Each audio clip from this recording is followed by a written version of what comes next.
त्यावेळेसच्या Bharatiya Janata party आणि आताच्या Bharatiya Janata party, अटलजीची जनता party, Bharatiya Janata party होती ती एक वैचारिक सिद्धांत होता, वैचारिक बैठक होती, एक विचार होते आणि एक पक्षनिष्ठा होती.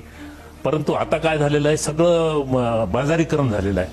महाराष्ट्रामध्ये काय चाललेलं आहे, सगळं पूर्ण भाजपमध्ये दलबदलू लोक, भ्रष्टाचारी, जे घोटाळेबाज, गुंड आणि 10 पक्ष बदललेले लोक आज भाजपमध्ये आलेत. म्हणजे घेणाऱ्याला लाज नाही आणि जाणाऱ्याला लाज नाही, अशा प्रकारची आता भाजप झालेली आहे.